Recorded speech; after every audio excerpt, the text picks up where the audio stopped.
परमेश्वर के लिए कुछ भी असंभव नहीं है। क्या आपने कभी सोचा है कि आपका उद्देश्य क्या है? क्यों आपको बनाया गया? किस कारण से आपको जन्म दिया गया? क्या आपने कभी सोचा है कि दुख में भी कुछ अच्छा हो सकता है? क्या आप भूल गए हैं कि सपने कैसे देखें और सच्चाई पर कैसे विश्वास करें? मेरा नाम है हन्ना और मैं आपको मेरी बात बताने आई हूँ कि कैसे मेरा सपना सच हुआ। मैं ऐसे समय में रहती थी जब गहरे नैतिक पतन ने कई खाली दिलों को भर दिया था। वो अकल्पनीय हिंसा का समय था। इज़राइल में कोई राजा नहीं था और सब उनकी दृष्टि में जो ठीक लगता था वही करते थे। और मेरी संस्कृति में अपने पति को अन्य स्त्री के साथ साझा करना स्वीकार्य था, लेकिन निश्चित रूप से परमेश्वर की नजर में अच्छा नहीं था। निराशा ने मेरी दृष्टि को धुंधला करना शुरू कर दिया और मेरे दिल की दीवारों को ढक दिया, क्योंकि मैं बच्चे को जन्म नहीं दे सकती थी। जब साल दर साल आपको बुरे शब्दों से ताना मारा जाए, तब आप खुद को एक युद्ध में पाते हैं। आपके दिमाग में युद्ध और आत्मा में युद्ध होता है। यह अपने हृदय को कठोर न करने का युद्ध है। यह युद्ध झूठ पर विश्वास न करने का युद्ध है। और एक दिन मैं इसे बर्दाश्त नहीं कर सकी। मैं अकेले ही मंदिर में प्रार्थना करने चली गई। यह उचित नहीं है प्रभु। यह वैसा नहीं है जैसा होना चाहिए। यह उचित नहीं है कि साल दर साल मैं आंसू बहाऊं और मेरा उपवास किया जाए। मैं क्या करूं? और अचानक जैसे पर्दा हटाया जाता है, वैसे मेरे हृदय में एक उत्तर आया, क्षमा। मुझे क्षमा करनी है।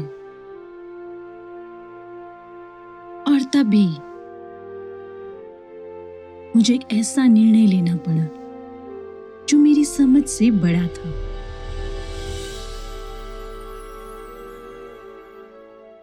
ओह प्रभु, मुझे मदद करो उनको माफ करने में, जिन्होंने मुझे दुखी किया है अपने शब्दों से, अपनी चुप्पी से।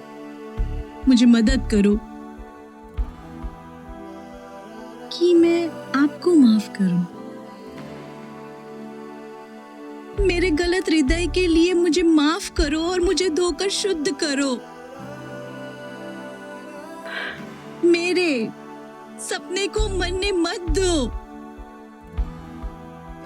मुझे एक बेटा दो और मैं उसे उसके जीवन भर आपको सौंप दूंगी। उसके बाद जो हुआ वो कम नहीं था किसी चमत्कार से। जब मैंने मेरे साथ दुर्व्यवहार करने वालों के लिए प्रार्थना की, तब परमेश्वर ने मुझे समृद्ध किया। मुझे एक बेटा हुआ, उतना ही नहीं बल्कि उसके बाद और 5 बच्चे हुए। मेरी वजह से नहीं, बल्कि इसलिए क्योंकि प्रभु सामर्थी है और वो हमारी विनती और समझ से कहीं अधिक काम कर सकते हैं, उस सामर्थ्य के अनुसार जो हम में काम करता है। परमेश्वर दिव्य रूप से सपनों को विकसित करते हैं और दुख के समय भी बढ़ाते हैं, क्योंकि दुख से उत्पन्न होती है धीरज, धीरज से चरित्र और चरित्र से आशा और आशा से लज्जा नहीं होती।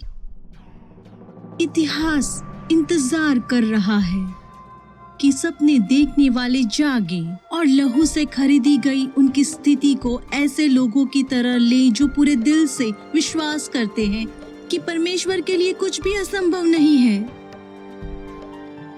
आप देखें कि सपनों का उद्देश्य एक नहीं होता, लेकिन उसके उद्देश्य अनेक होते हैं। ईश्वर केंद्रित सपने मनुष्य के दिलों को एकता में लाते हैं ताकि परमेश्वर का राज्य आ सके और उनकी इच्छा पूरी हो सके। मैं धीरज से यहोवा की बाट जोहती रही और उसने मेरी दुहाई सुनी। उसने मुझे सत्यानाश के गड्ढे और दलदल की कीच से उबारा और मुझको चट्टान पर खड़ा करके मेरे पैरों को दृढ़ किया है। उसने मेरे मुंह में एक नया गीत रखा है जो हमारे परमेश्वर की स्तुति का है। कभी भी सपने देखने में देर नहीं होती, कभी भी विश्वास करने में देर नहीं